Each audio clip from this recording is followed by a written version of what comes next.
vocabulário. Como eu falei, sabe, procurar um projeto pedagógico para ser cumprido ao longo do ano, né, para fazer um projeto pedagógico para ser cumprido ao longo do ano, de um ano letivo, com uma série. Como assim esse projeto pedagógico? Levar as crianças a um orquidário, a uma floricultura, alguma coisa, né? Ou para ver o espaço, ou um passeio assim, né? Se for levar ao museu, professores de história, por exemplo, estejam preparados para dar nomes para as coisas. Nomes. Não é arma. Olha lá as armas que eles usavam. Não. Qual que é o nome daquele tipo de arma, daquele, para que era usado exatamente? Enriquecer essa experiência, esse contato, né, da criança.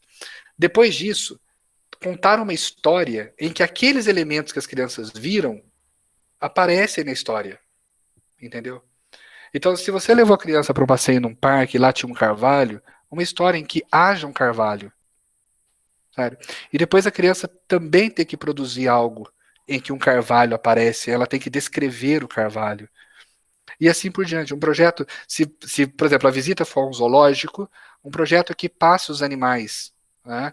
Símbolos dos animais. Por que, que o leão. Vocês viram o leão lá no zoológico? Por que, que ele é o símbolo da força? Vocês viram como ele é forte? Vocês viram de perto? Se o leão urrar, melhor ainda. Se o leão rugir, melhor ainda. Né? Então, vocês viram? Vocês viram por que que. E o elefante? Seria símbolo do quê? Né? E os outros animais? Por que, que a serpente é o símbolo, por exemplo, de pessoas traiçoeiras? Vocês viram como que ela rasteja? Né? Enfim, é esse contato. É esse contato. Nós não vamos expor as crianças a riscos, né? Claro, na antiguidade as crianças estavam expostas aos riscos, né? A mortalidade infantil era muito alta. Não só doenças, mas o ambiente mesmo, porque nesses passeios na floresta, de vez em quando aparecia um lobo lá e liquidava a situação. Hoje, obviamente, nós não precisamos colocar, não precisamos e não faremos isso, né, com as crianças. Porém, um contato, ainda que seja um contato mais controlado do que o anterior, um contato é importante. E trabalhar isso, reforçar essa memória, para que a memorização seja natural, entende?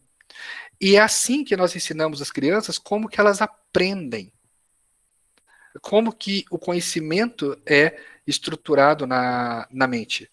Você primeiro tem contato com a coisa e entende os nomes delas, depois como ela funciona, depois você vai tentar retratar, representar, explicar o que ela é. Né? E aí, na sequência, o conhecimento é todo consolidado. E aí você sabe, fala com segurança, sabe porque viu, ouviu, contou, representou, simbolizou, trabalhou com aquela realidade de múltiplas maneiras. O conhecimento se torna permanente, não para a prova, para a vida. E a criança, se ela assim como a criança exposta à televisão, ela vai ter a mente dela condicionada por aqueles blocos e por aquela coisa toda, da mesma maneira, uma criança exposta a um aprendizado assim, ela vai ter a mente condicionada para aprender dessa maneira, dos primeiros princípios, observando a coisa na realidade, entendendo o que é, sem fingimento, né? O que é uma cobra? Ah, é um bicho assim, meio. Não. Ela viu a cobra. Sabe, a cobra pode ter vários tons de cores, ela tem uma língua bifurcada. Professora, como é que é aquela língua da cobra? Como é que chama aquilo? É uma língua diferente. Ah, aquela é uma língua bífida. Né? Tem um nome aquilo. Certo? Então, enfim, isso tudo é muito. Isso é uma das grandes características, um dos grandes legados da educação antiga, essa primazia da escuta e do contato com a realidade, e que é algo que está ao nosso alcance de realizar. Não requer grandes estruturas, grandes mudanças curriculares, rever todo o projeto pedagógico da escola, nada disso. Nada disso. Né? É simplesmente reproduzir a maneira natural do ser humano aprender. Conhecer, ver como é que chama, aprender a simbolizar isso por escrito, por desenho, por qualquer outro tipo de coisa, no caso da escola, por escrito, e, enfim, e no contato com os bons autores, saber como usar as palavras da melhor maneira possível para se expressar. Assim você tem uma pessoa muito bem formada. Né? Quando isso não é feito, aí nós vamos ter que recorrer a outras coisas. Por exemplo, técnicas de memorização. Né? São úteis? São. Eu mesmo empreguei algumas para passar em concurso, tudo, mas eu passei, vou falar isso aqui agora só por um dado meramente de exemplificação, pelo amor de Deus, nem um pingo de autoexaltação, né? Nada.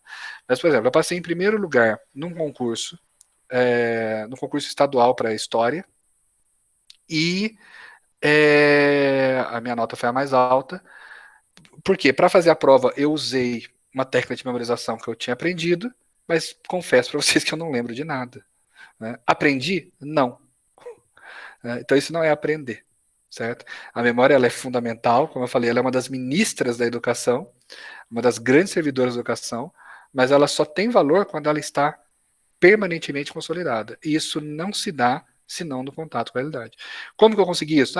Tinha lá as teorias pedagógicas de alguns, as ideias de alguns teóricos da pedagogia que eu precisava saber para a prova.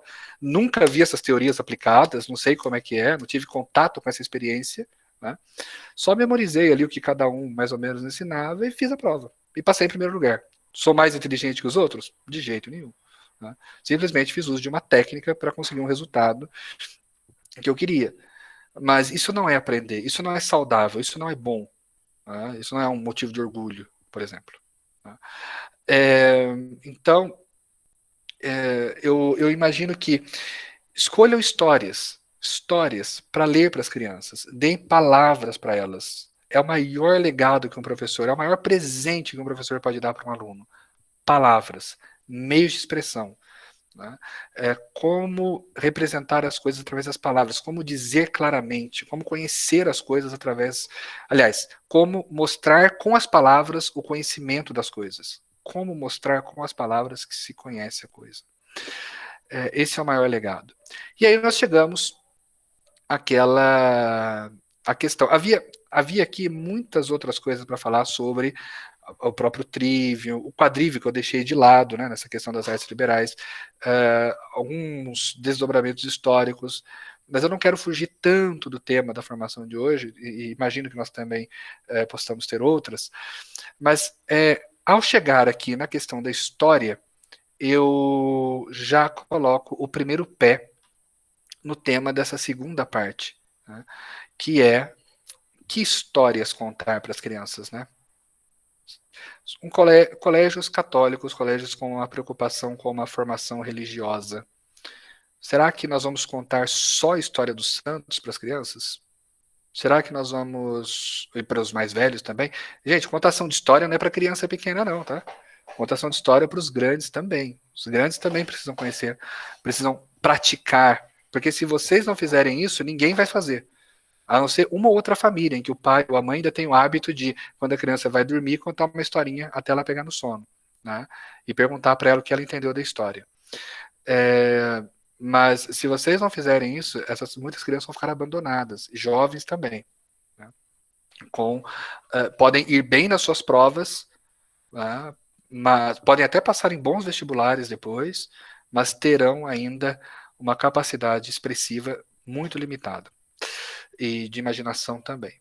Né? Porque eles, na prova, só vão devolver porque o professor precisa que eles devolvam. Né? Certo.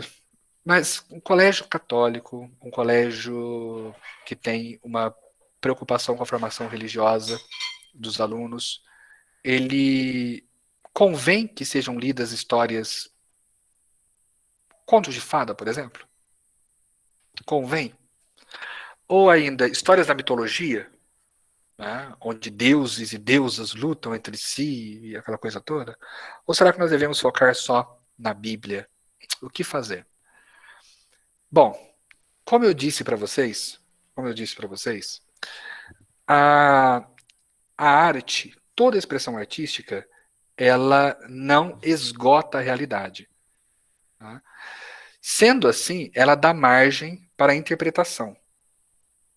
Toda arte dá margem para a interpretação. Aliás, o próprio fato, por exemplo, mesmo a pintura, que das artes é a menos ambígua, a que menos dá margem para ambiguidades, já mostra que, por exemplo, quando o pintor decidiu retratar o jacaré lá de um ângulo e não de outro, né, já mostra que ali não foi um dado da realidade, mas uma opção do próprio pintor. Então, o subjetivo na arte sempre se faz presente. E na arte literária também. Né? Também. O autor escolhe as palavras que ele quer usar, o que ele vai contar, etc. E nem sempre está muito claro o que o autor quis dizer. Ou nem sempre o que o autor quis dizer não dá margem para outra interpretação. Frequentemente, aquela história pode ser lida sob uma outra perspectiva e pode ser enriquecida com elementos que não estão sequer dentro da história. Então, vou dar um exemplo para vocês. É perfeitamente possível uma pessoa pegar uma passagem sublime da Bíblia, como, por exemplo, a parábola do filho pródigo, né, e fazer uma interpretação chula da parábola. Assim, fazer uma interpretação muito baixa daquela parábola, que foi o que ela conseguiu extrair dali. Né? Por outro lado, ou que ela quis extrair dali. Por outro lado, é perfeitamente possível uma pessoa pegar uma história simples, como a da Chapeuzinho Vermelho, e dali extrair excelentes pontos de formação, não só literária, contar a história com um vocabulário rico, contar a história com expressões bem colocadas, contar a história de maneira bela, mas também não só quanto à forma, portanto, mas também quanto ao conteúdo. É perfeitamente possível extrair dali um ensinamento de alto nível. Né? Então, a não ser que o conteúdo da história seja muito explícito, né, a não ser que o conteúdo seja aquele tipo de descrição muito explícita que não convém para a faixa etária dos nossos alunos, a não ser que seja isso, qualquer outra história pode ser cristamente sequestrada, né, para servir a propósitos superiores, ainda que o próprio autor não tivesse isso em mente. Mas como ele está lidando com uma expressão simbólica, nada me impede de usar o símbolo dele para transmitir os meus também. Essa discussão da viabilidade ou não, da legitimidade ou não do uso de textos não cristãos no ensinamento de crianças, no ensino de crianças cristãs, não é algo do nosso século, não é uma novidade. Os antigos cristãos já se debatiam quanto a isso. E aí nós temos casos paradoxais muito curiosos. Por exemplo, o Tertuliano, que eu citei aqui, autor da frase o sangue de cristãos é semente de novos cristãos. Né? O Tertuliano é um escritor brilhante, é um escritor africano, viveu no século II depois de Cristo. Ele escreveu um livro que eu uso muito nas minhas aulas de latim, chamado Apologeticum, e nesse livro ele traça a defesa da fé cristã diante das perseguições do Império Romano. Ele é um advogado africano, um advogado criado num ambiente tórrido, né, num ambiente de extremo calor. Então o sangue dele fervia, borbulhava.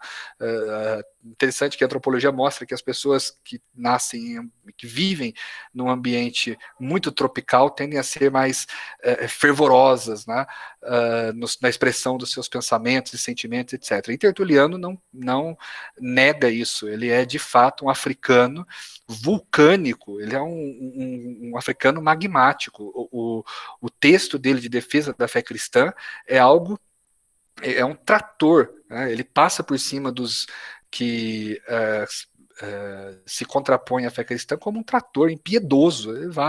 Ele destrói os argumentos dos inimigos da fé cristã. Porém, o Tertuliano ele é um exaltado também, ao mesmo tempo ele é um exaltado. Ele é uma pessoa que tende a levar o seu pensamento a um nível de exacerbação enorme. E aí ele vai afirmar várias vezes que a literatura pagã inteira não presta, que tinha que ser tudo jogado fora, por fogo, queimar tudo, ou é cristão ou não é nada, e pá, meu Tertuliano é 880. Pois bem, no entanto, o próprio Tertuliano, a genialidade dele, ele era genial, só foi possível por causa da formação literária que ele teve. Né? Então, se não fosse a formação literária que ele teve, nos autores pagãos, dificilmente ele teria os é, dificilmente ele teria as ferramentas para poder lidar, para poder ensinar e se expressar da maneira como ele fazia. Então veja, fica uma coisa um pouco contraditória. Tertuliano combate a literatura pagã, mas ao mesmo tempo ele se serve daquilo que ele aprendeu com essa literatura para poder defender a fé cristã. Outros autores cristãos também serão rigoristas a este ponto.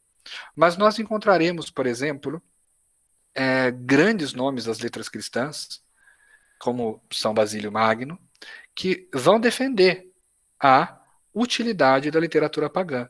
Santo Agostinho também vai na mesma linha, no livro dele, que eu recomendo muito que vocês leiam, que se chama A Doutrina Cristã.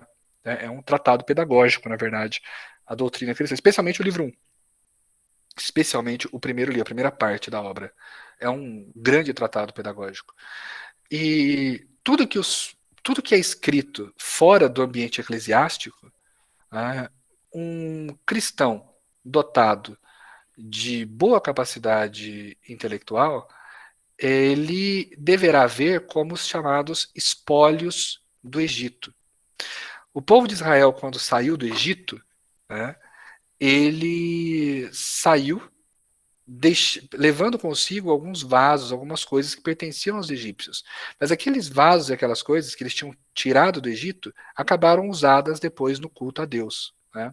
Ou seja, Santo Agostinho vê nessas produções não religiosas, nessas produções muitas vezes feitas por pessoas que nem cristãs eram, mas que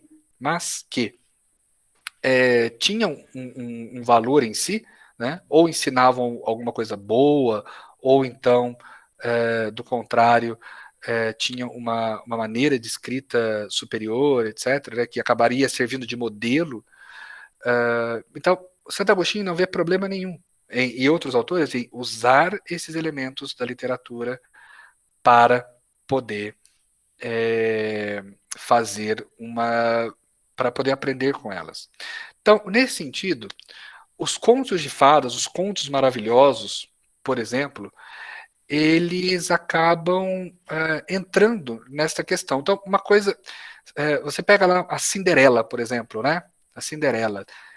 Talvez muitos professores zelosos fiquem preocupados com a existência de elementos mágicos, né? Feitiçaria que tem ali no texto. Macumba, né? Para usar um termo mais popular ainda, que tem ali no texto. A fada madrinha faz uma macumba e a carruagem lá vira, né, um negócio. Então, as pessoas ficam um pouco preocupadas. Será que convém ensinar isso para as crianças? Depende da leitura que você vai fazer. Depende da leitura que será feita. Se você só ler a história e não explicar nada, não tirar lição nenhuma, deixar que a criança interprete, uma criança e um jovem que tem pouco vocabulário, pouco contato com a realidade, pouco isso, pouco aquilo, que chega com várias defasagens, né, aí realmente você está jogando a criança num ninho de serpentes. Mesmo que você lesse passagens da Bíblia para ela, inclusive. Né? A questão não é ali a história que é lida, a questão é como o professor está estimulando a criança a fazer um bom proveito daquilo que é lido. Né? Mas para pegar o caso da Cinderela, eu não vejo, né, forma melhor, talvez, dependendo da idade da criança, de tratar de temas como a inveja, de tratar de temas como a temperança, o perdão, né? Enfim, é uma história excelente para tratar dessas coisas. E é possível pegar uma versão muito bem escrita, não essas versões mamão com açúcar, essas versões açucaradas, melosas, essas versões pobres, mas uma versão digna, de repente, não precisa ser a original, mas uma versão digna, bem escrita, bem redigida, com boa escolha de vocabulário, etc., correta, né, com correção gramatical e tudo mais, e dar a essas crianças como um modelo. O mesmo vale para as grandes histórias da mitologia greco-romana. Então, depende muito, depende muito. Eu sei que eu vou entrar num tema bem polêmico aqui agora, e eu vou dar o meu parecer, né, obviamente ninguém precisa concordar, mas é polêmico porque grandes nomes, especialmente do Brasil, grandes nomes de pessoas que ensinam sobre a fé católica já deram, digamos, um veredito total e completo, né, sobre isso que eu vou falar. Um exemplo, não estou dizendo que vocês também devem usar, né, só estou dizendo que depende do uso que será feito. Se vocês pegam o livro do Harry Potter, a série, os 7 livros do Harry Potter, tá? Particularmente eu li 4 livros quando era adolescente, não gostei muito, não, assim, não fez muito mentira, eu não gosto muito dessas coisas, eu gosto de outros tipos de leitura, né? Mas, se você pega lá o livro do Harry Potter, né, e aí você surpreende um jovem lendo o Harry Potter, tá lá, o moleque tá lendo o Harry Potter. Você vai fazer o quê? Um exorcismo nele? Né? Não precisa. Se você conhece a história, ainda que aquela não fosse a intenção da J.K. Rowling, da autora, é perfeitamente possível você lidar com temas muito interessantes ali. Né? Falar, olha, nesse livro aqui, você está lendo o primeiro livro, né? Que é a Pedra Filosofal, salvo engano. Acho que é esse mesmo. Pedra Filosofal. Um dos temas ali é que as pessoas podem não ser quem elas são. Dando um spoiler aqui, um professor lá que parecia malvado na verdade, meio bonzinho, e o outro que era o bonzinho se revela um grande vilão no final do livro. Né? Então, peraí, isso acontece na vida real? Claro que sim. Claro que sim. Você pode se surpreender com alguém que você julgava de uma forma e a pessoa se revelar de outra forma. Por que isso acontece? Porque você não tem todo. O Harry Potter ele acaba tendo esse julgamento ao longo do livro, porque ele não tem todo o cenário em volta dele, da origem dele, da luta da família dele com um vilão lá, não sei das quantas, etc, etc, etc. Né? E aí você fala: olha, esse tema também é explorado por outro autor. Aí você leva a criança para um autor mais. Entende? Para um autor um pouco superior. E assim vai caminhando. Agora, se você chega para a criança e simplesmente fala, isso é do diabo, você vai para o inferno se você ficar lendo isso aí. Né? Tem muita bruxaria.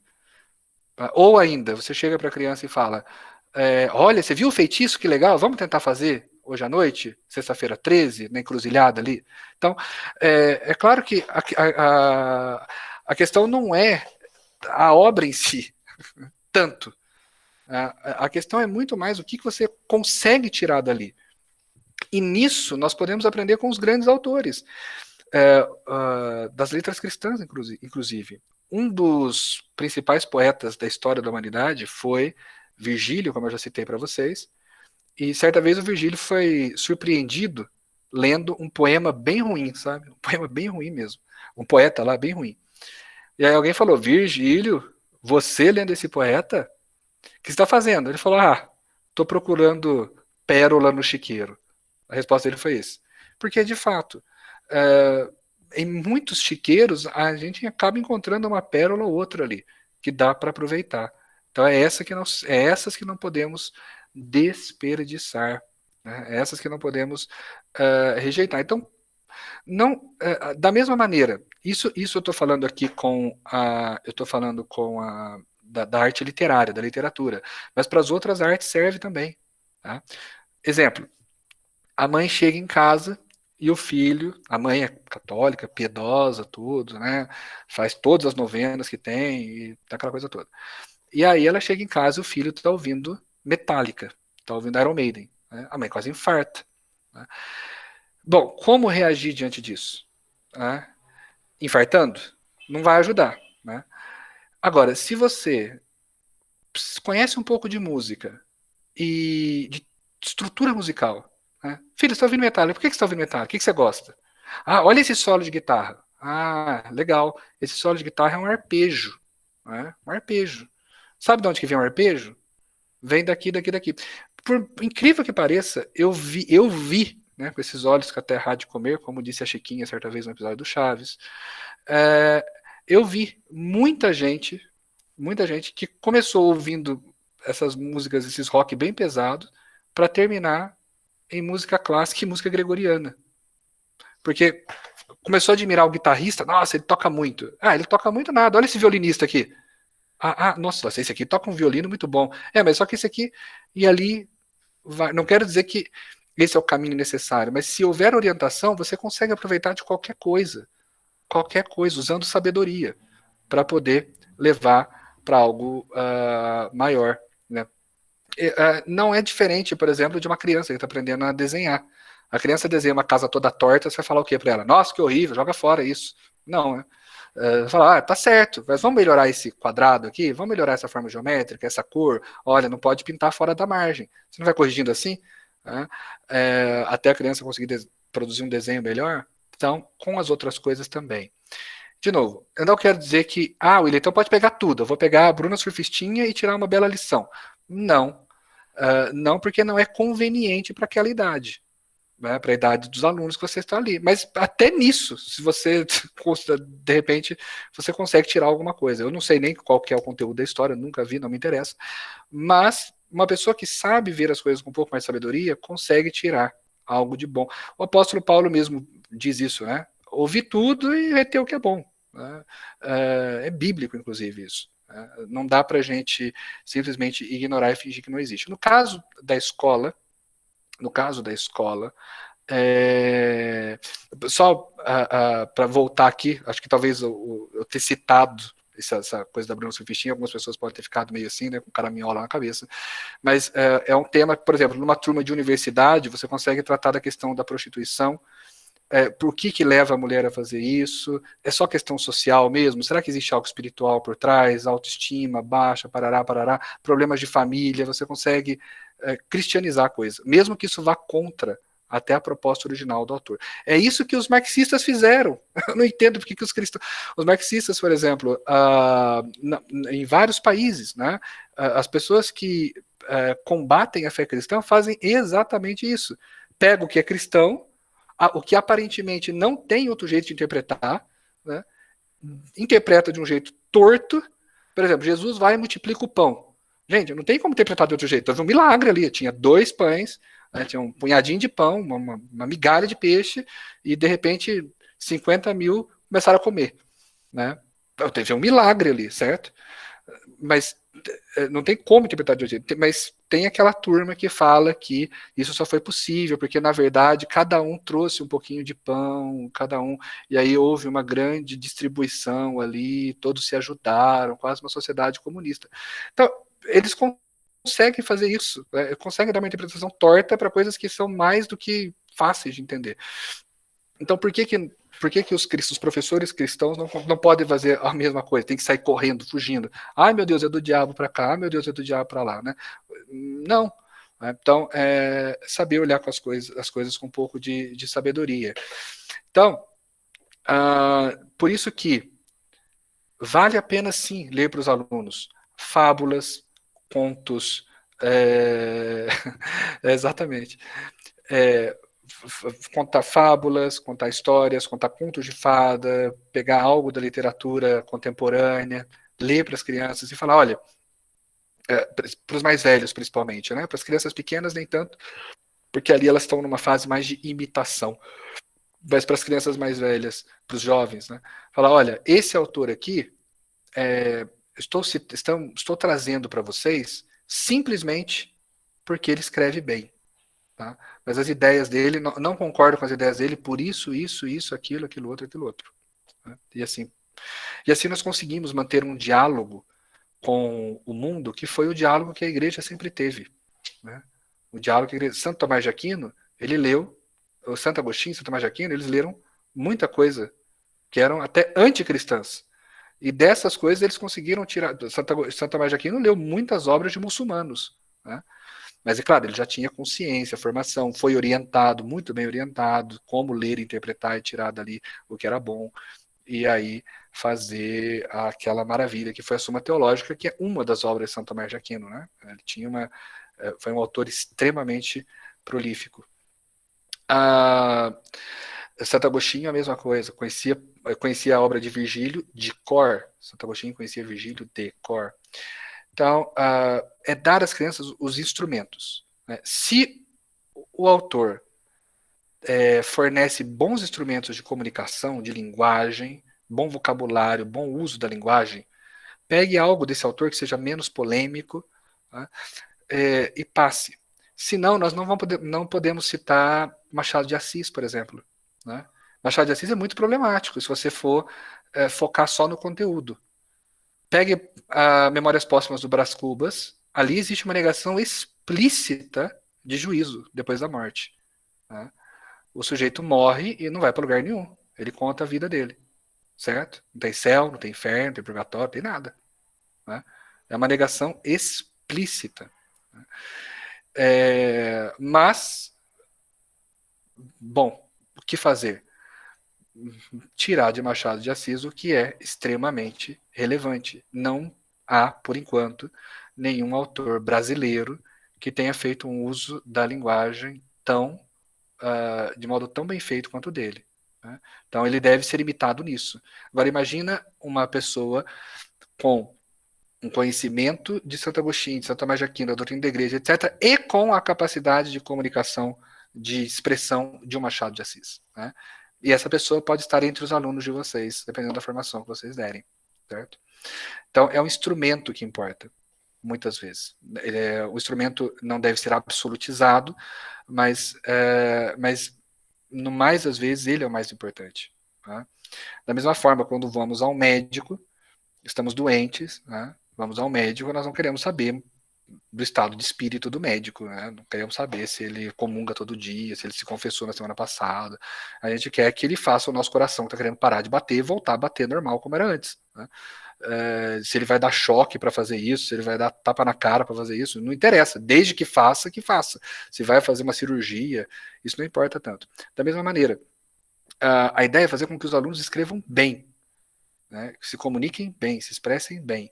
Né? Os instrumentos que vão ser usados para isso são outros 500. E no mais, não deve haver essa preocupação, porque eu tenho certeza, eu não conheço a realidade das escolas de vocês, mas eu tenho certeza que o suporte religioso é bem dado. Né? Então, eu falo isso porque eu dava aula num colégio particular em Pouso Alegre, uma cidade vizinha, e eu elaborei um currículo para esse colégio de educação clássica, né?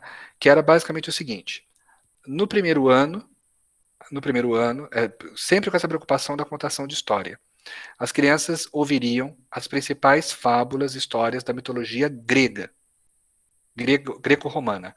Né? 6 meses de mitologia grega, 6 meses de mitologia romana. No segundo ano, fábulas e histórias da Idade Média. Por exemplo, a Divina Comédia, Alcide, enfim, Beowulf, entre outros. Né? Também contos árabes, isso no segundo ano. No terceiro ano, contos e fábulas da Idade Moderna. No quarto ano, contos e fábulas da Idade Contemporânea. E no quinto ano, contos e fábulas da literatura brasileira. Certo? Ou seja, do primeiro ao quinto ano, as crianças elas teriam contato com muita coisa da literatura universal. Né, com versões resumidas, versões adaptadas, obviamente, não a versão original, porque por uma questão de tempo, mas a aula era isso. Eu sentava, contava a história para os alunos. Hoje nós vamos escutar a história de Prometeu. Então, Prometeu, ele era amigo dos homens, roubou o fogo dos deuses, parará, parará. E no primeiro ano, eu cheguei a ter o seguinte questionamento de pais protestantes, que estavam preocupados, porque estavam muito preocupados, né? Porque os filhos estavam vendo histórias de deuses, eles estavam com medo disso interferir na formação religiosa das crianças e tal. Eu falei, olha, eu acho que a preocupação é legítima, né? Falei para esses pais, é legítima, mas ela só deve se tornar algo realmente grave se você chegar na sua casa um dia e encontrar o seu filho fazendo um sacrifício a Júpiter, né, matando um touro ali, né, como os romanos faziam. Aí realmente seu filho teve trocou de religião e a culpa foi minha. Né? Mas enquanto seu filho não fizer isso, você pode ficar tranquila. Ele sabe que é mitologia. O professor está falando. Naquela época eles acreditavam. Naquela época. Aliás, é um elemento maravilhoso para poder transmitir também ensinamentos de história, uma das disciplinas mais importantes e negligenciadas. As pessoas não conhecem história. Né? Naquela época, naquele tempo, acontecia isso, acontecia aquilo e tudo mais. Histórias como, por exemplo, João e Maria. João e Maria trata basicamente de crianças abandonadas. Porque naquele tempo, de fato, quando a família não tinha como cuidar da criança, jogava no mato. Era assim. Né? Simples assim. Horrível, né? Horrível. Mas era assim. Por isso que a igreja teve que fazer orfanatos, etc, etc. Senão não tinha orfanato. Era criança que. Família está passando fome. Tem criança? Manda as crianças embora. Era assim que resolvia. Né? Nossa, professor, que horrível. Mas era. Né? Então, tá vendo como o mundo precisava da revelação, precisava da noção de amor ao próximo, precisava dessas coisas? Então, enfim, é possível explorar a história de muitas maneiras, muitas, né? Mas aí depende bastante desse estudo que o professor também tem que fazer. Né? O professor não pode chegar na sala de aula achando que basta abrir o livro e está tudo resolvido. Né? Especialmente quando a escola tem um livro didático. Facilita muito a vida do professor, é maravilhoso. Né? Tem que ter mesmo. Mas já trabalhei em escola em que não havia livro didático e você tinha que preparar o material da sua própria aula. Né? Terror. Né? Mas, mas veja, o material didático é o norte. Né? O norte. Cabe ao professor trilhar o caminho ali, enriquecer e trazer mais conteúdo, mais informação. Né?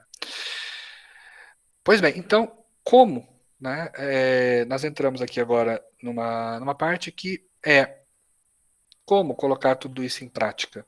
Né? De novo, é algo bastante simples. Bastante simples. Leitura, né, o contato com a realidade, a audição, leitura. Professor, leia para os seus alunos com os livros fechados, para que eles treinem isso daqui. Né?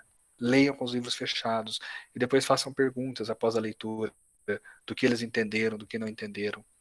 É um exercício maravilhoso. Tirem uma aula para fazer isso. Né? Cobrem imitação dos seus alunos. Cobrem imitação dos seus alunos. Olha, gente, o Machado de Assis, ele escreveu essa frase aqui, colocando o sujeito no final. Eu quero que vocês façam 10 frases para mim, colocando o sujeito no final, como ele fez aqui, com base no tema do texto lido. Imitação. Erasmo de Roterdã, um grande intelectual do século XVI, propõe esse tipo de exercício. Né? Imitando os melhores autores, é que a criança se tornará uma ótima escritora, terá uma grande capacidade de expressão também. Não é assim que a gente aprende música? Imitando. Não é assim que a gente aprende a falar? Imitando. Como é que nós aprendemos a falar? Por imitação. Nós imitamos o som, imitamos o tom de voz. Né? Como é que nós sabemos, por exemplo, que a frase tem pão hoje? Tem pão hoje? Como é que nós sabemos que essa frase é uma interrogativa? Porque imitamos outras pessoas que, para significar uma pergunta, falavam com essa entonação. Então, nós, quando estamos bravos, gritamos, falamos alto, por imitação, por vermos outras pessoas fazendo isso.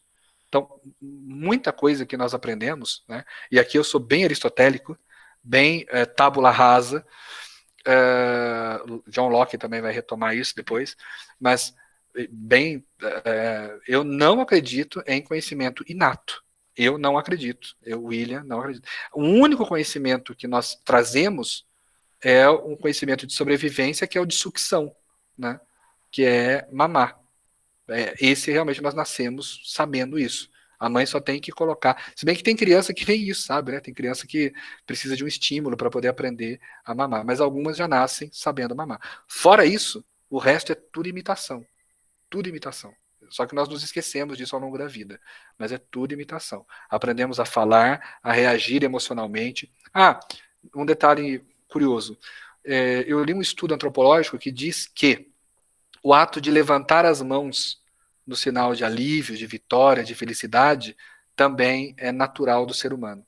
Porque mesmo pessoas cegas fazem isso quando estão felizes, e é universal em todas as culturas. Então não é algo meramente cultural, não é algo meramente de imitação, né? Porém, as outras coisas são imitação, tudo.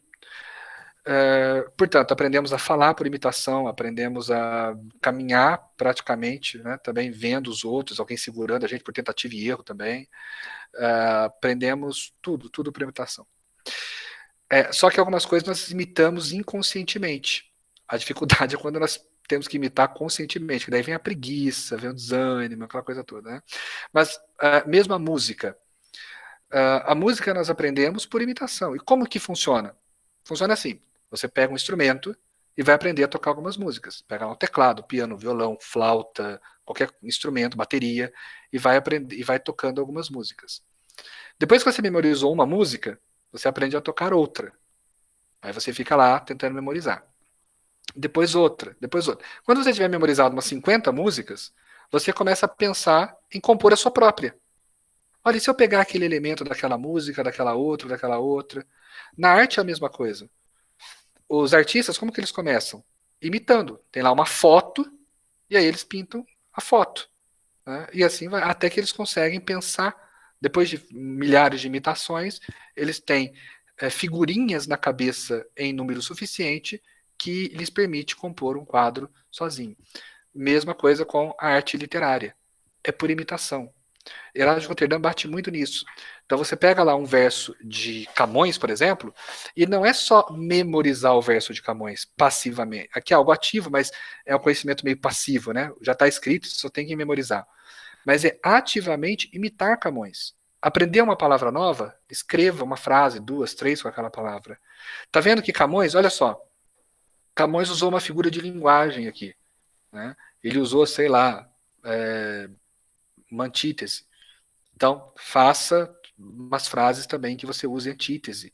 Né? Reescreva o trecho da história que você leu, ou que a professora leu, o que o professor leu, reescreva este trecho da história com outras palavras. Sinonímia, saber dizer as coisas de outros meios, de outras formas. Herásio de Roterdã passa um exercício que eu acho muito interessante, que é o seguinte: ele dá uma frase num dos livros dele, né, que não tem tradução também, mas ele dá uma frase e diz assim: de quantas maneiras você consegue dizer esta frase? A frase é a seguinte: fiquei muito contente com a carta que você me enviou. Essa é a frase. Fiquei muito contente com a carta que você me enviou. E aí você começa a pensar nisso e fala: bom, de quantas maneiras? Sei lá, qual que é o sinônimo de carta? Epístola? Bom, fiquei muito contente com a epístola que você me enviou. Contente, alegre. Fiquei muito alegre com a epístola que você me enviou. Aí você vai forçando assim por sinônimos e você consegue, sei lá, transmitir a frase de umas 5 formas diferentes. Né? E já fica se sentindo, nossa, tem um vocabulário riquíssimo. Aí vem o Erasmo, na sua ignorância, né? Aquela criança que não sabe brincar com os coleguinhas, e dá 210 variações dessa frase. 210 variações dessa frase. Né? Ou seja, ele consegue dizer aquela frase de 210 maneiras diferentes, usando elementos da história. Por exemplo, assim como Aníbal às portas de Roma, tal foi o meu coração quando recebi. É florear. É florear? Mas nesse floreamento você vai exercitando a capacidade de expressar-se. E é melhor ter o que tirar do que não ter o que acrescentar. Né? É melhor você ter capacidade para florear tanto, né, que seja necessário podar algumas coisas para não ficar uma coisa pedante, do que você simplesmente não conseguir dizer a coisa. Né? Não ter o que acrescentar, não ter como falar. Então, mas esse é um exercício que nós podemos fazer em sala de aula em 2 ou 3 minutos. Assim, olha, o fulano ali, tá vendo essa frase aqui do fulano? Né? Usando o que vocês aprenderam na aula de história. E aí nós vamos quebrando aquele divórcio entre as disciplinas. Né? Quem vocês aprenderam história? Aprendemos o Dom Pedro II que, sei lá, perdeu o trono no Brasil. E aqui nós temos uma frase do Virgílio, dos Lusíadas, da Divina Comédia, seja lá do que for. Usando aquilo de história, mais isso daqui, dá para a gente fazer alguma coisa com isso? Né? Será que a gente consegue encontrar alguma relação? Usar uma coisa para, por exemplo, descrever o que aconteceu com Dom Pedro II, usando o vocabulário usado aqui neste trecho, dá para fazer isso? É uma coisa que tem que ser preparada, naturalmente, com antecedência, mas estejam prontos para isso. E é importante, o aluno vai aprendendo a imitar. Por imitação, depois de ele ter copiado Camões, copiado Machado de Assis, Camilo Castelo Branco, Dante, Virgílio, Homero, o padre Matos Soares nas traduções da Bíblia, depois de ter copiado grandes autores, grandes escritores, a criança vai começar a ter ideias próprias. Né? Aí sim, ela tem contato com a realidade, sabe o nome das coisas, etc. E aí vocês vão ter pessoas brilhantes, né? Pessoas jovens brilhantes na sua forma de expressar-se. William, é muito legal, só que eu estou achando que você está falando muito para os professores de educação infantil, português, de vez em quando você menciona uma história, que daí dá para encaixar uma geografia, mas eu sou professor de biologia, sou professor de física, sou professor de química, né? E eu, nessa história toda, eu fico abandonado a ver navios, jogado às traças? De forma alguma. Os professores das demais disciplinas, matemática, os professores das demais disciplinas, eles devem se lembrar de que tudo aquilo que é o conteúdo da disciplina dele, a educação física, o professor deve se lembrar que todo o conteúdo da disciplina dele é baseado também na realidade. Né?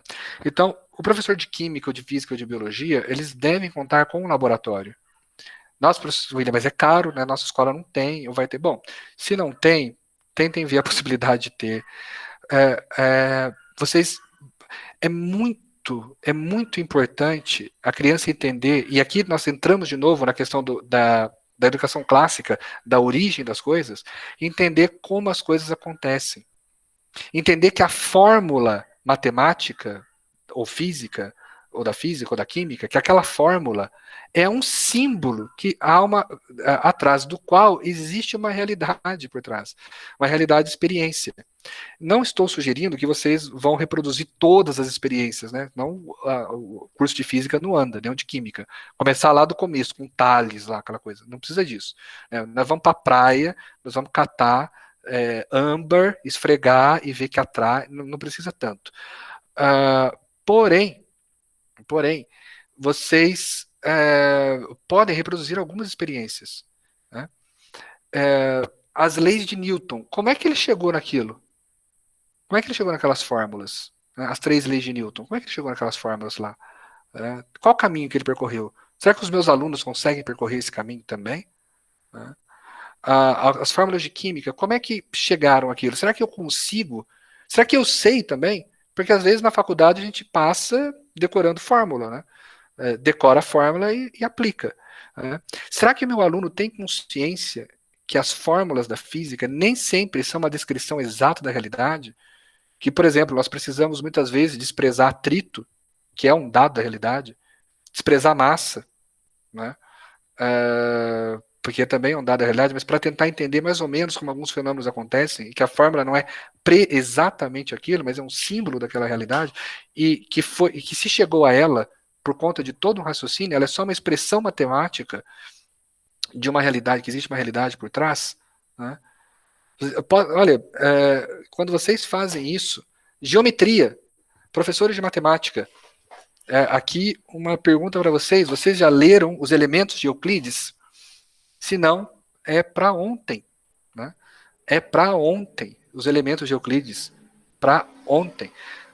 Como que nós queremos resgatar coisas de educação clássica se nós não consultamos os clássicos? Né?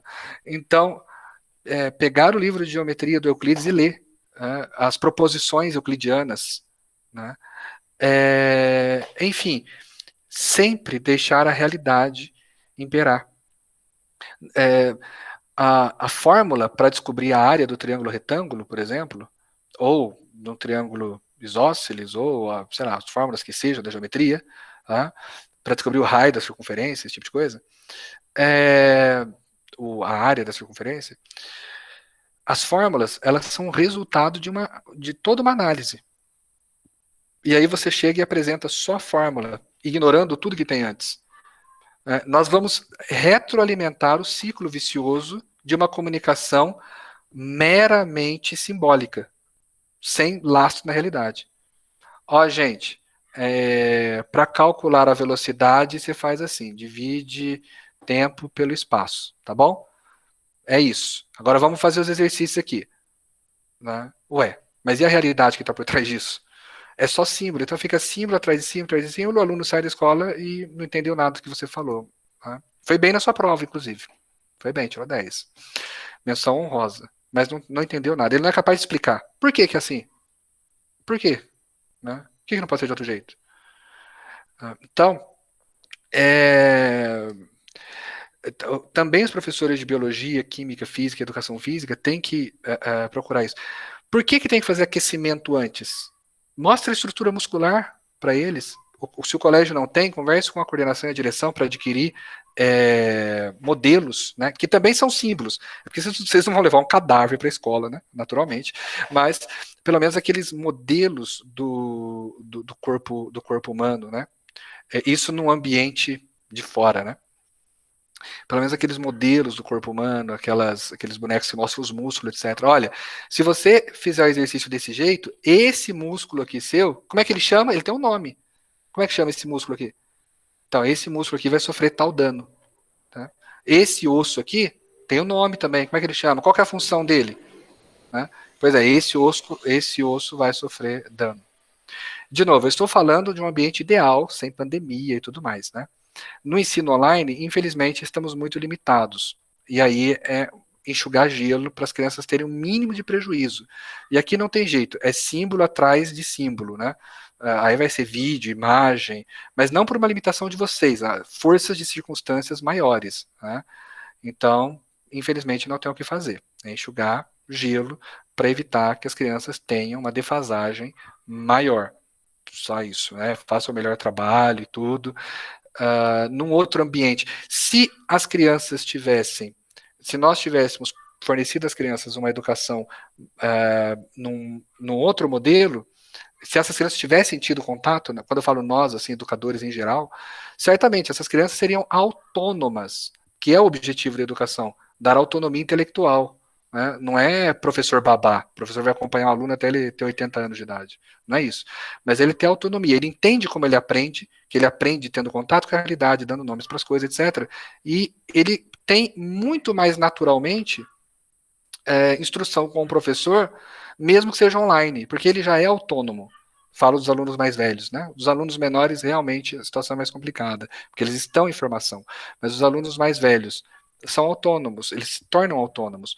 Ah, eu sei como eu aprendo, o professor já deu orientação aqui, papai, é só cumprir. Né? É, mas nós não preparamos os alunos para isso. Então, os alunos são dependentes e não podem contar conosco, só virtualmente. É um prejuízo grande. Não há muito o que fazer, não há fórmula mágica. Tá?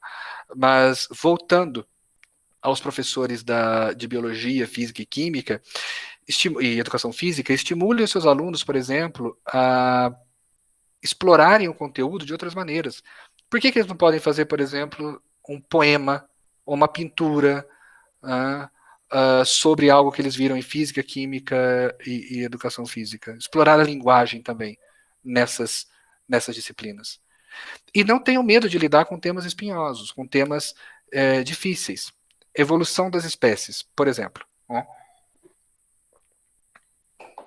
Se vocês. A igreja jamais foi uma inimiga da ciência, né? Até porque a ciência moderna, ela é moderna, ela é um fenômeno recente na história da humanidade, não é uma coisa que sempre existiu. Então, a igreja já teve alguns problemas com alguns cientistas, né? Mas não com a ciência em si. Curiosamente, o livro A Origem das Espécies nunca foi colocado no índex. Nunca foi colocado no índex. Tá? Porque antes de tomar uma medida como essa, a obra era extensamente analisada. Tá? E no caso da Origem das Espécies, que propõe a evolução, que para muitos ramos da biologia hoje é um dado, né? É, bom, no caso da origem das espécies, é perfeitamente possível você transmitir com uma consciência que não impugne a fé de ninguém. Tá? Que você não precise violar-se, nem violar o aluno, violar a consciência do aluno, nada disso. Como, professor? Qual que é a discussão dentro da igreja hoje? Qual que é a discussão, por exemplo, do Papa Pio XII? Né? Em 1948, ele escreveu uma encíclica, esqueci o nome, em que ele trata do tema. A grande questão é a seguinte, veja, para nós católicos, como que se dá a realidade do ser humano? O ser humano, ele é dotado de corpo e alma, forma e matéria, certo? Essas duas coisas juntas são o ser humano. Não necessariamente, né, não necessariamente, o corpo tem que ter essa forma aqui. 2 braços, 2 pernas, etc, etc. Se é um corpo com alma racional, é um ser humano. Certo? Essa é a definição de ser humano. Ok? A definição de ser humano é essa. Corpo com alma racional. É a alma racional animando o corpo. É essa a definição. Não é a definição de que esse corpo tem que ser assim ou daquela outra forma. Senão nós vamos entrar em especificação de especiação. Tá? Ou seja, algumas raças são humanas, outras não. Ou uma pessoa que perdeu os braços, ou nasceu sem braço, sem perna, nasceu toda deficiente, ela não é ser humano. Ou ainda, um embrião, então, não vai ser ser humano, porque ele não tem essa forma.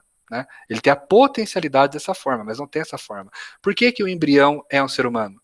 Porque é um corpo material com alma racional já, desde o momento da fecundação. Então, é um ser humano. Ainda que ele seja redondinho lá, não tenha olho, nariz, não tenha nada. É um ser humano, certo? A forma do corpo não, é um pouco irrelevante aí na situação, na condição. E o ser humano é feito à imagem de Deus, não é porque Deus tem 2 braços, não é nada disso, né? Mas é por causa da alma racional que Deus concede ao homem no momento do seu nascimento, certo? Então, beleza. Agora, como né, se deu o surgimento do ser humano no momento para que o corpo encontrasse essa alma racional? Né?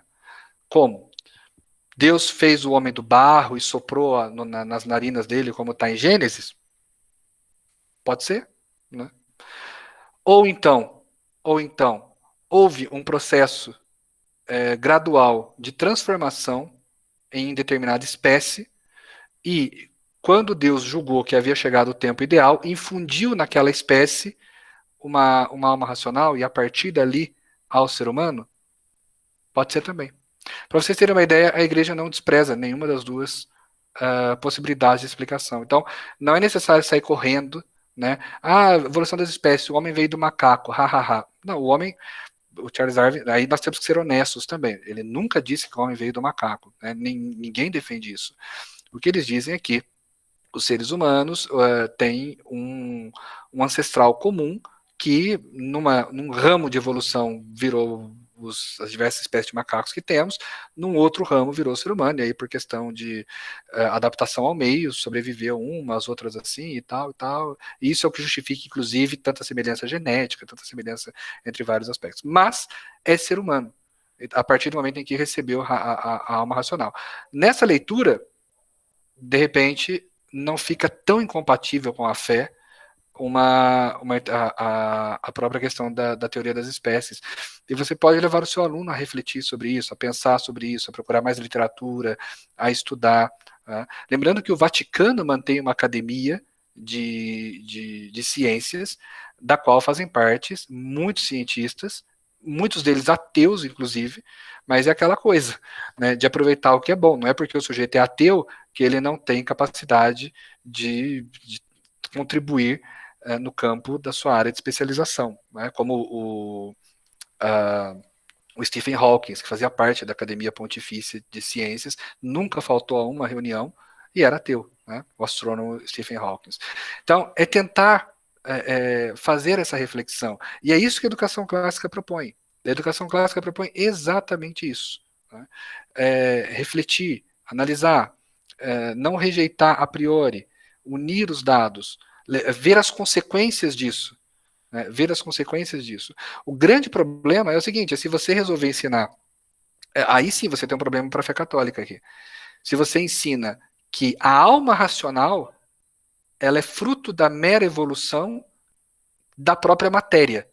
A alma não é criada por Deus e infundida.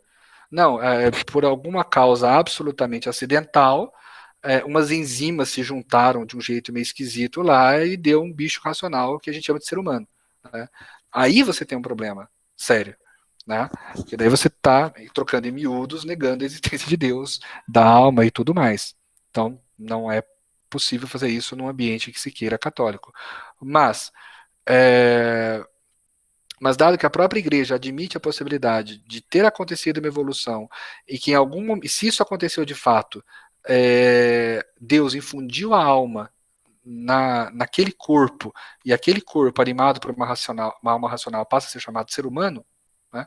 Aí se era homo erectus, homo habilis, homo, seja lá do que for, não interessa, é homo, é ser humano, ainda que tenha outra forma, outra capacidade cerebral, outra capacidade intelectual, etc. Mas se tem alma racional, por mais que essa razão ainda seja limitada, se tem alma racional, é ser humano, e ponto final.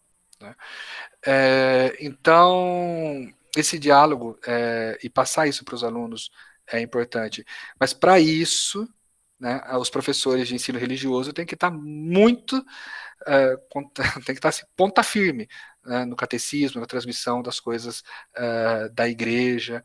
Né, não pode ficar só naquela coisa de Jesus é bonzinho e o diabo é malvado e tal. Quer dizer, você tem que explorar, né, o ensino religioso, aprofundando o tema cada vez mais. E aí, uma vez que os alunos tenham já absorvido uma boa parte do patrimônio da fé católica, eles conseguem, com maturidade, isso que é o mais importante, entender o que vocês querem dizer. E aí, vocês não vão, vocês não têm que simplesmente falar para eles assim, olha, sejam contra o aborto, porque é coisa do capeta.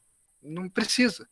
Né? A própria educação deles, o raciocínio, já vai levá-los a entender essas realidades naturalmente. Né? E eles, assim, eles vão entender isso assim como eles entendem que 2 mais 2 é igual a 4, ou que para você caminhar tem que colocar uma perna na frente da outra. Fica natural. Né? E aí é rico, né? Porque não é algo memorizado externamente, mas é algo que eles incorporam e que viram um patrimônio deles. Né? Certo? Então, eu acho que eu ainda teria bastante coisa para a gente conversar, mas eu de fato preciso deixar um tempinho para que eu ouça vocês também. Né? Bom, agora eu acho que eu vou abrir aqui para ver as perguntas escritas, mas quem quiser abrir o microfone e fazer um comentário, por favor, abra, viu? Deixa eu ver. Comênios é o pai da didática no Ocidente. É triste ver que os ruídos de pedagogia abandonaram o estudo sobre a didática. De fato, Comênios tem uma contribuição muito grande para a educação. Não endosso tudo que ele escreveu, mas é um autor em que vale a pena prestar atenção. Né? Especialmente porque ele é uma ponte entre essa educação antiga e ele está nas vésperas da Revolução Industrial e de toda uma mudança que vai abalar profundamente a pedagogia. Então, ele é uma portinha para o futuro também, do que seria educação depois. Então, vale a pena analisá-lo. Filosofia seria isso, certo, professor? Parte da realidade para o abstrato. Sim, sim, exatamente. E a educação clássica, ela visava justamente isso. No final das contas, formar o filósofo, o sábio, aquele que sabe ordenar as coisas, porque ele aprendeu de forma ordenada e raciocina de forma ordenada.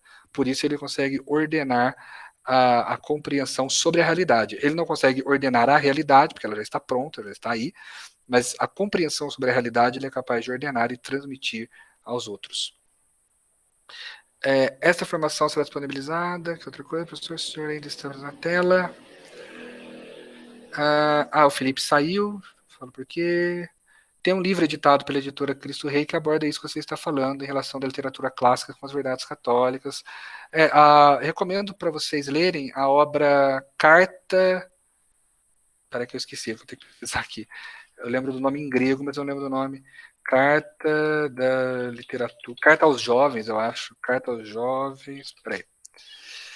Carta aos jovens sobre a utilidade da literatura pagã. Esse ficou Carta aos jovens sobre a utilidade da literatura pagã. Recomendo que vocês leiam este texto. Repete, professor, por favor, o nome do livro? Claro. Carta aos jovens sobre a utilidade da literatura pagã. Carta Obrigada. aos jovens. Está escrito no chat, pessoal. Laís, tento fazer isso mesmo nas aulas de artes, quando se trata de iluministas, o que pensar sobre essa ideia de acordo com o meu pensamento, com o pensamento cristão. Excelente. Excelente. Quando ainda na escola, meu professor de biologia sempre nos levava em algum tipo de sítio para estudar algum tipo de rocha, tipos de vários de plantas, e ainda tínhamos que fazer um trabalho sobre o que havíamos encontrado durante esse passeio. Um ótimo laboratório, por sinal. Exatamente, Marcos. É assim que deve acontecer. Né? E não precisa esperar chegar à universidade para isso. Né? Nós podemos já formar os nossos alunos no ensino básico mesmo. Né? A prática é uma ferramenta incrível e torna o conhecimento muito mais concreto. Nem sempre precisamos de um laboratório super equipado. Exatamente. Não, como eu falei para vocês, uma educação de excelente qualidade pode ser ofertada com instrumentos muito simples do dia a dia. Tá? Aí basta ter os olhos treinados para poder reconhecer isso e usar na nossa prática pedagógica. De fato, a Maria Rita falou aqui da situação atual dessa pandemia, que não dá nem para sair de casa, isso dificulta muito, então fazemos o que dá para fazer dentro das circunstâncias que temos. Né? Infelizmente, não tem como fazer muito mais que isso. A Mariana também fez um comentário aqui sobre a cristianismo e a teoria da evolução, que não precisam ser excludentes. Né? Muito bem, o segredo é explicar que se trata de teorias, elas são inúmeras para cada tema. Isso, ótimo. Não vejo nenhuma outra pergunta aqui. Tem aqui. A organização Ranieri. A organização do currículo em disciplinas e horários pontuais funcionando influencia na diminuição da concentração das crianças? Excelente. Excelente. Um tema que eu esqueci de falar. Ranieri trouxe aqui. É o seguinte, de fato, o relógio é um grande inimigo do professor. O relógio, ele foi inventado, o relógio mecânico, né? Ele foi inventado na Idade Média por um sujeito que se tornou papa depois. E ele foi pensado em termos religiosos, né? Ele foi pensado assim, foi criado para que os monges não perdessem o horário de oração, para isso, né? Foi pensado para isso, porque com a variação das estações, etc., o sol ele não nasce todo dia no mesmo horário, né? E para os monges poderem manter a constância na oração, foi criado o relógio mecânico, isto é, ele marcava as horas mesmo quando o sol já havia se posto. Depois o relógio foi usado, contribuiu muito para a Revolução Industrial, porque daí o trabalhador tinha que chegar na hora certa, e aí começa toda a nossa escravização. O relógio se torna um senhor impiedoso, né? Um senhor cruel e tirânico. Né? O relógio é um inimigo meu. Eu ainda não aprendi a lidar com ele. E a educação antiga, a Ranieri fez uma pergunta brilhante aqui. A educação antiga, de fato, não dispunha de relógio. Isso era maravilhoso. Né? Isso era maravilhoso. O professor tinha o tempo que ele precisava para tratar do tema, para ler, fazer perguntas. Ele não tinha a pressão do relógio nos ombros dele. Infelizmente, como a Rita colocou, a escola acabou imitando um pouquinho a fábrica, até porque a escola passou a ser vista como uma fábrica de funcionários das fábricas, né? Capacitação para o mercado de trabalho. Né? E isso muda tudo, isso faz uma diferença muito grande. Então, é muito ruim você ter que trabalhar, por exemplo, sabendo que você tem 45 minutos ou 50 para falar com o aluno sobre um tema muito rico. Né? Então a coisa vai ficando meio mecânica. Eu, sinceramente, não sei como a escola pode lidar com isso. Né? Porque, de fato, a educação antiga, ela dispensa o relógio. O professor ficava o tempo que fosse necessário com o aluno. Né? Mas o professor também não fazia outra coisa, né? Era mais muitas vezes eram homens solteiros que se lidavam com a educação. Então, ficavam ali na praça, conversando o dia inteiro com os alunos. Eu não sei, será que se a escola, por exemplo, né, veja, eu estou dando uma sugestão, né, será que se a escola, por exemplo, determinar dias para disciplinas, reduz esse estresse do relógio? Por exemplo, segunda-feira vai ser o dia do português, então o professor tem a tranquilidade para lidar com o português ao longo daquele dia, né? Ou, como são muitas disciplinas, né, metade português, metade matemática e só, né, para o aluno também não ficar perdido ali.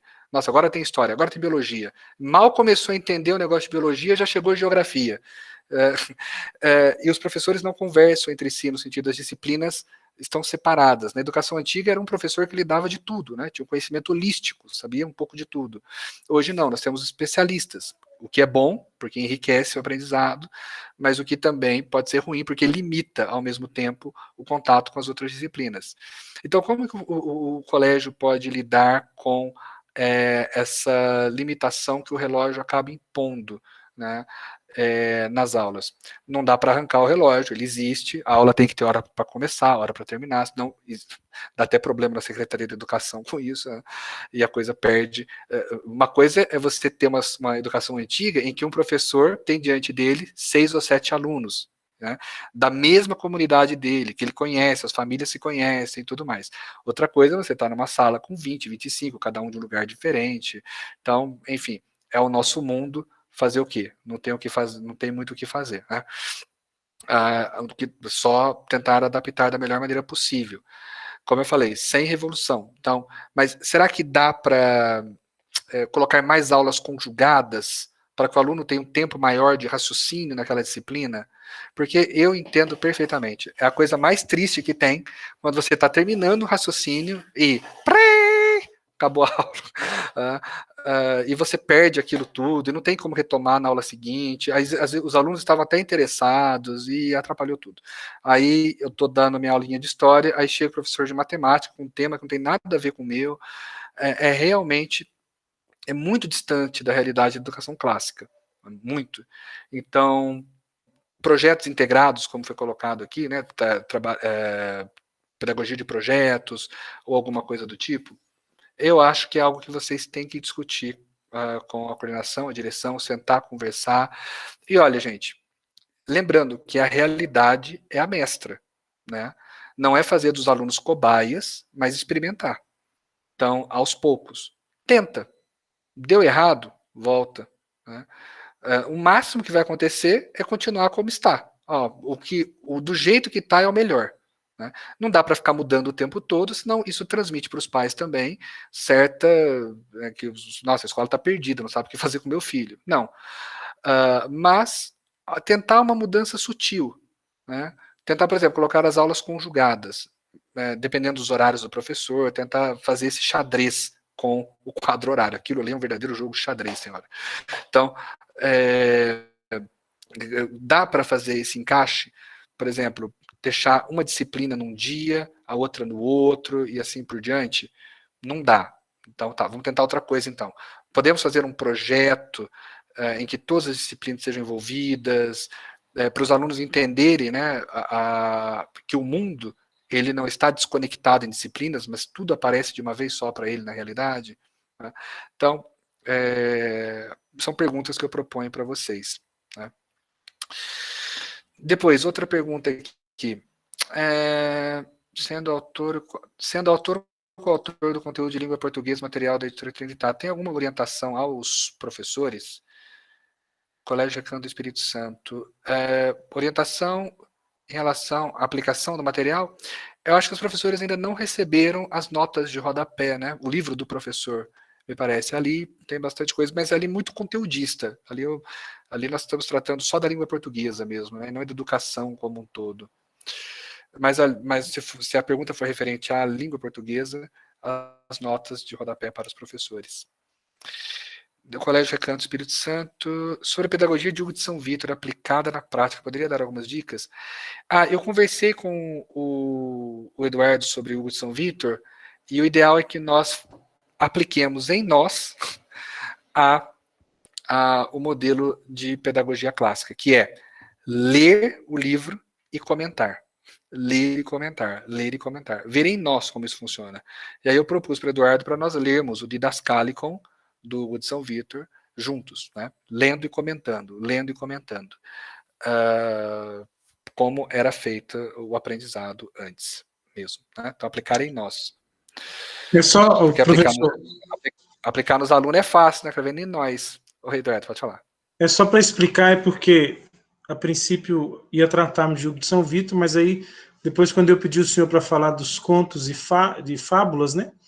Aí o senhor fez essa sugestão de então marcarmos um dia para estudarmos o Didascálico, né?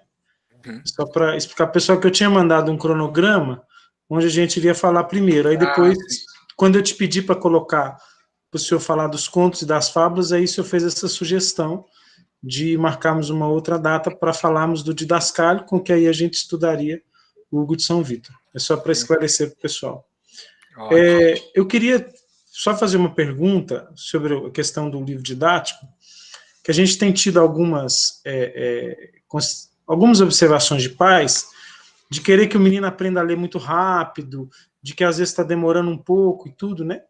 Eu não sei se algum professor também está passando por isso, se alguma escola, mas não sei se o senhor poderia comentar, principalmente na parte da alfabetização, e tem acontecido em São Luís, assim, os pais querendo assim, nossa, mas está demorando, está alfabetizando, porque, na verdade, hoje, muitos pais são ansiosos para os meninos lerem muito pequenininhos e tudo mais, né?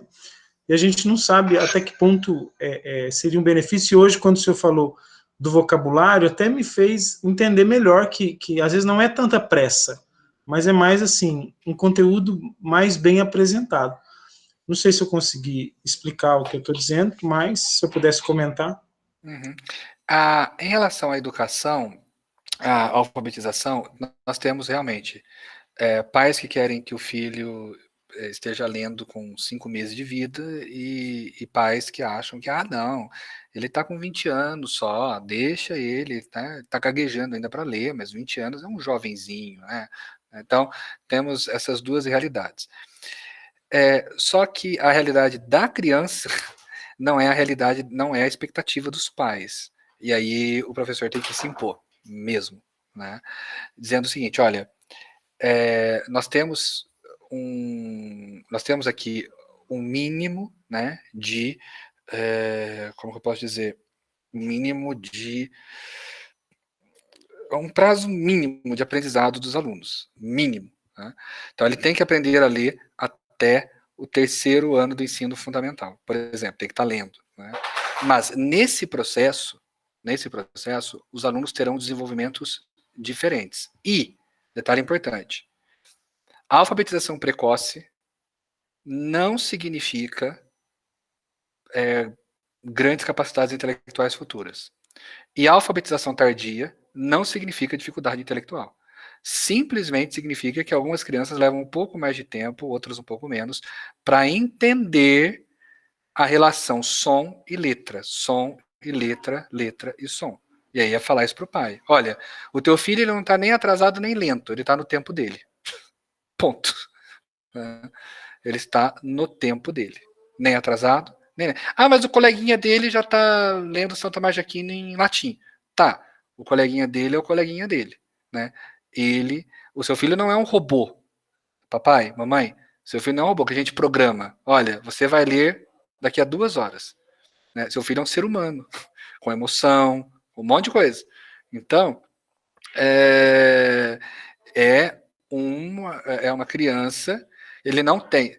Claro, se você perceber, né, professor, que a criança tem realmente um déficit, uma dislexia, descalculia, seja lá que transtorno que for, aí tem que conversar com a direção, para falar para os pais, se parará. Mas se a criança é normal, né, ela está no prazo dela.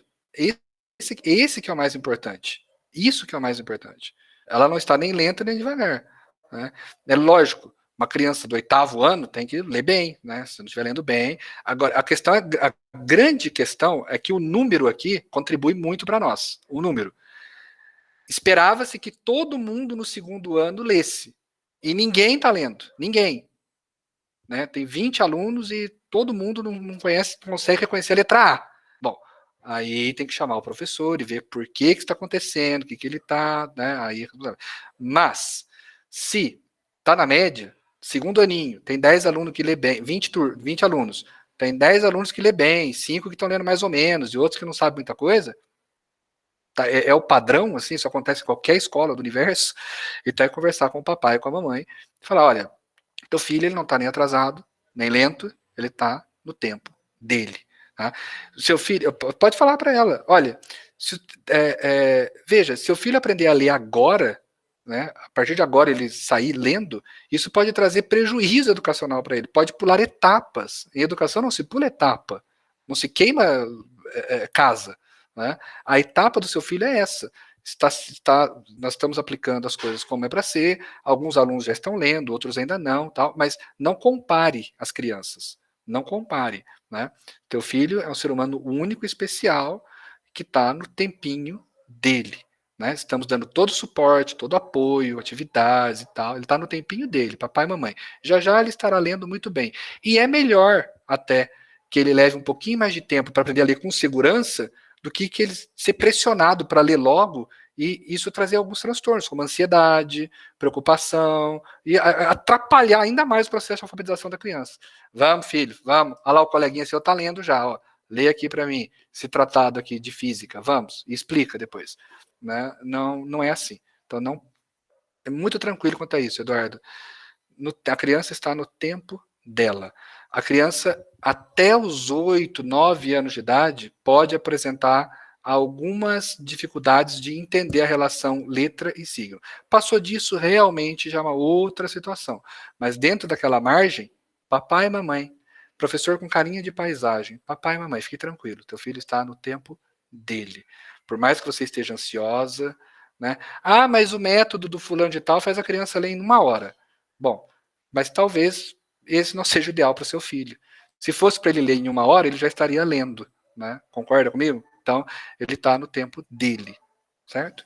E aí é chamar também, confia no trabalho da escola. A escola está fazendo um trabalho muito bom. E com seu filho também. Tem uma outra aqui, Ana Luísa Gonçalves. Considerando o fato de que pertencemos também a uma geração que também não teve tanto contato com a realidade, seguindo a proposta de Hudson Victor, onde para chegar no passo de ensinar temos que ter passado pela fase de aprender, de memorizar e meditar, sendo assim precisa começar de nós. Exatamente. Então, perfeito, Ana. Foi uma coisa que eu fiz, por exemplo, quando eu comecei a estudar idiomas e outras coisas do meu interesse pessoal. Eu tive que me dar a educação que não me deram. Mas a partir do momento que eu tomei consciência disso, fui atrás. Né? Em relação à leitura, é correto pensar em respeitar o tempo da criança sem pressioná-la, porém oportunizar aqueles que podem avançar no processo. É exatamente isso. É exatamente isso. Ranieri, novamente você foi brilhante na sua colocação. Não é pressionar a criança, claro que você pode cobrar, né? Olha, vamos, presta atenção, o que está escrito aqui? Vai corrigindo, né? Mas aí é que é o grande desafio do professor, né? Que ele tem uma turma, com cada ser humaninho ali é especial e diferente, né? Então, como cuidar do, entre aspas, do atrasadinho, aspas porque ele não está atrasado, ele está no tempo dele. Né? Então, mas como cuidar do atrasadinho sem descuidar do avançadinho, que também não está avançado, ele está no tempo dele, que é diferente do outro. Essa é uma questão importante que tem que ser cuidado. Uma sugestão que eu posso dar para as escolas é a manutenção de professores, né? De 2 professores, de repente, para as disciplinas-chave. Né? Se a disparidade na turma for muito grande, né, a turma é muito dispar mesmo, talvez até formar 2 grupos, onde você tem uma turma com os alunos que precisam de uma atenção maior, com um professor, e os outros mais avançadinhos com outro professor, cuidando só deles. Né? Como tudo na vida, isso tem um lado negativo e um lado positivo. O lado positivo é porque evita esse tipo de comparação, né, entre uns e outros, e é bom para a autoestima dos alunos. O negativo é porque, de alguma maneira, os avançadinhos podem ser inspiração para os lentinhos. Né? Isso é interessante. também. Nossa, meu coleguinha já está lendo ali e eu não consigo ler ainda. O que eu preciso fazer, será? Mas não sei se para crianças muito pequenas elas têm esse raciocínio ainda, eu acho que não. Então, nessa fase de alfabetização, se for o caso, separar as turmas. Se for muito disparo. Agora, se for um aluno ou outro, aí eu estou falando uma relação 50%, né? Se for um aluno ou outro, aí aulas complementares, né, para eles poderem, mas sem cobrança, para eles irem no tempo deles mesmo. Por isso a importância de conhecer o que se faz, exato, o conhecimento, né? É muito importante. Essa gamificação aqui, Miriam, gente, vocês podem abrir o microfone, viu? Agora é bate-papo. Quiserem fazer pergunta, abrir o microfone e falar, fica à vontade. William. Oi, Eduardo Faria. Eu queria só fazer uma pergunta rápida aqui, porque eu tenho que sair. Desculpe Claro. interromper, eu fui bem assim, né, ríspido na minha interrupção. Não, tranquilo. Na verdade, é uma dúvida e um comentário. Eu vou tentar transformar em dúvida, porque eu sou professor de português, eu dou aula em Divinópolis, né, no Magnífica, e também para o Recanto, do Espírito Santo. E o que acontece? Eu venho trabalhando já há uns 2 anos com um método em aulas particulares, né, com pais de Belo Horizonte, que é memorização de poesias. E no começo você mencionou, né, a respeito de palavras, né, que os alunos não conhecem. E, claro, poesias, o que mais tem, né, são palavras desconhecidas. Então, essas turminhas que eu fiquei lidando, são várias, eu tenho uma, por exemplo, que mais me vem à memória, que uma das meninas tem 7 anos de idade. Né? Aí tinha uma de 9, uma de 13. E elas iam memorizando os poemas, né? E eu não me preocupava com a parte dessas palavras. Às vezes elas perguntavam, o que é essa palavra? Aí eu explicava, não, tanto que eu me preocupava muito com o que você falou, né? Essa parte de ficar só preso à imagem, né? Então eu tentava, né, suplantar, que, por exemplo, aparecia, que nem você citou, a questão do jacaré, né? Aí vinha lá uma poesia, por exemplo, lá oh meu Deus, do Gonçalves Dias, né? Que é o Sabiá, né? A canção do exílio. O que é sabiá? Aí eu mostrava uma imagem, né? Às vezes eu falava assim, quando vocês forem na fazenda, né, pede para os seus pais mostrarem o sabiá. Eu ficava muito nisso. Só que quando vinha um léxico mais complexo, às vezes eu falava, gente, por enquanto não vamos nos preocupar com essa parte. Vamos decorar o poema. Enfim, essa turminha, por exemplo, eles conseguiram decorar o canto 4 do Ijuca Pirama. E, ao final do curso, eles tinham 43 poemas decorados. Uma criança de 7 anos, 43 poemas decorados. E depois a mãe fez uma observação que me fez mudar muito o conceito que eu tinha de ensinar. Ela falou comigo assim, Eduardo, a minha filha começou a conversar com um léxico, né, que eu comecei a assustar. Até as pessoas na rua, nossa, essa menina fala difícil, né? E ela falava difícil, só que eram palavras que eu nunca tinha ensinado para ela o significado. Pelo que eu entendi, ela sozinha, eu não sei qual que é esse processo, apesar de eu ter formado em letras, né? Mas eu não especializei muito em linguística. Esse processo sociolinguístico funcionou muito bem. Ela sozinha, sabe-se lá como, e também as outras meninas conseguiram adquirir esse léxico. Aí eu queria perguntar para você isso. Porque depois, tem isso também, depois eu passei a fazê-las produzir poesia. É que é a parte que você fala, né? Vamos produzir agora. Tanto que elas têm agora cadernos de poesia, né? Uma turminha nova minha também agora, também está fazendo isso, caderno de poesia. Eu queria te perguntar o seguinte, se tem como eu continuar assim, se há problema, eu comecei a ficar assim, nossa, será então que eu não passar, não me preocupar muito em explicar a palavra, eu posso estar, às vezes, gerando um uso equivocado de algum léxico, apesar que deu certo com essas crianças, né? Será que lá na frente, talvez eu não ache uma criança com uma idiosincrasia tal que, em vez de ter um efeito bom, ela passe a usar, né, equivocadamente algum léxico? Será que seria bom eu me ater mais a explicar algumas palavras? Eu aconselho, porque, veja só, quantos brasileiros não sabem o hino nacional de cor, né? E não entendem nada do que está falando ali no hino, né? Ainda não entenderam, por exemplo, que são as margens plácidas do Ipiranga que ouviram o brado retumbante do povo heróico lá. Então, memorizar por memorizar só, primeiro certificar se a criança está memorizando corretamente.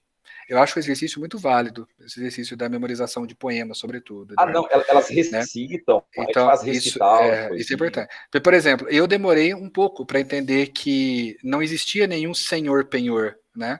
Porque, como bom mineiro, nós chamamos as pessoas mais velhas de seu, né? Seu João, seu Antônio e tal.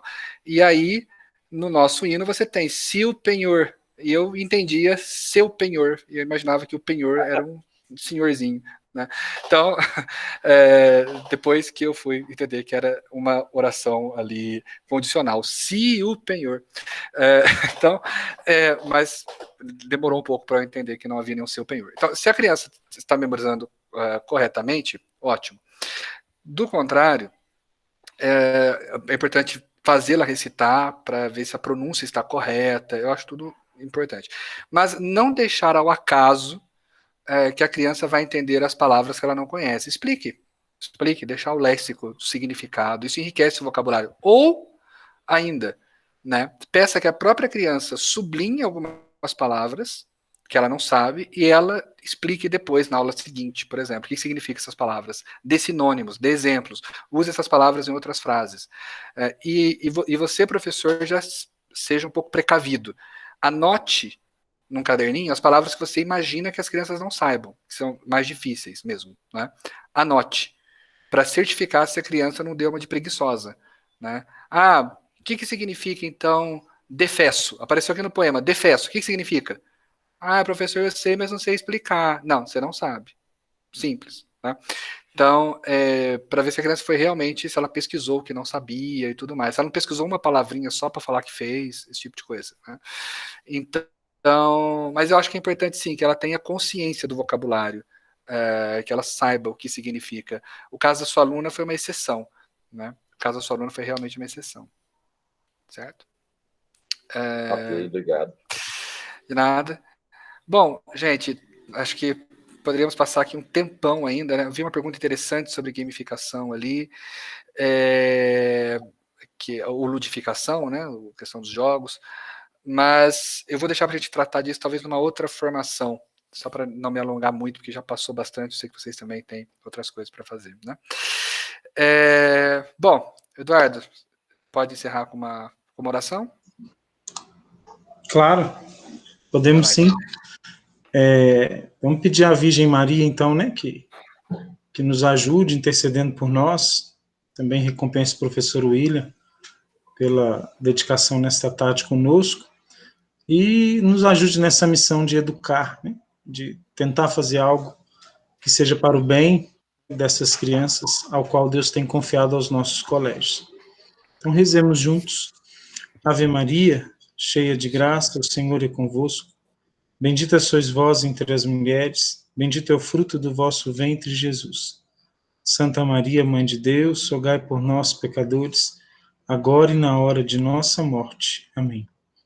Maria concebida sem pecado, rogai por nós que recorremos a vós. Quero agradecer a presença de todos, agradecer ao professor William, né, já mandei o link da primeira, já está pronto aí para quem quiser rever e quem quiser também compartilhar, e daqui a pouquinho já mando da segunda também, tá bom? O André e a Cris quiserem dar algum recado, falar alguma coisa, pode também, por favor. Né? Gostaria de agradecer ao professor William, muito obrigado, foi excelente. Nós temos aqui vários comentários aqui no nosso grupo aqui de professores que já gostaram, já manifestaram que gostaram bastante também. Viu? Acrescentou e muito. E fiquei agora na expectativa, todos nós, eu tenho certeza, dessa formação de Hugo de São Vitor. Porque acaba que a gente fez uma formação, nós fizemos também depois um resumo, onde cada um pode falar o que aprendeu, como poderia estar aplicando isso na prática, e a gente gostaria de concluir isso já para colocar, além da apostila que a gente já tem da Trinitar, que ele já trabalha um pouco, mas também em outras atividades, né? Principalmente, até mesmo no infantil, mas principalmente nas atividades extras. E aí, se você puder ver uma data assim, mais próxima possível, para a gente ótimo. poder fazer isso junto, esse estudo, que eu gostei bastante da sua ideia. Ótimo. Vou falar com o Eduardo. Nós podemos, para marcar direitinho, e fazer realmente um estudo de grandes livros, né? O de São Vitor é um deles, mas há outros grandes livros sobre educação que vai torná-los professores únicos, assim, né? Fora da academia. Não despreze as coisas que aprenderam na faculdade, muitas delas foram importantes, mas certamente nós temos grandes autores que são ignorados na academia atualmente e que precisamos redescobrir. E o meu convite é que façamos isso juntos, né? Então, podemos começar com o de São Vitor, com o Didascalicon. Ele tem alguns pré-requisitos, mas nada que eu não consiga clarear ao longo da leitura do próprio texto. O Eduardo disse que muitos já têm o livro, quem não tem, tente adquirir, né? Não é um livro tão caro assim. E nós podemos marcar assim, uma outra formação. Né? Vejo com o Eduardo uma data próxima. Ótimo. Agradeço também a presença de todos os nossos educadores missionários. Muito obrigada pela participação até esse momento. Tenho certeza que foi de muito proveito, né, para o nosso colégio. Agradeço, Eduardo, também pela oportunidade, pela atenção, parceria, e mando um abraço para todos aí da Missão Maria de Nazaré, da Comunidade de Resgate. Viu? Fiquem com Deus. Fiquem com Deus, gente. Um abraço a todos. Deus, Uma boa abraço, noite. gente. Final de semana. Deus Tchau, tchau. Boa noite, pessoal. Fiquem com Deus. Tchau. Grande abraço. Boa noite, paz e alegria. Deus abençoe.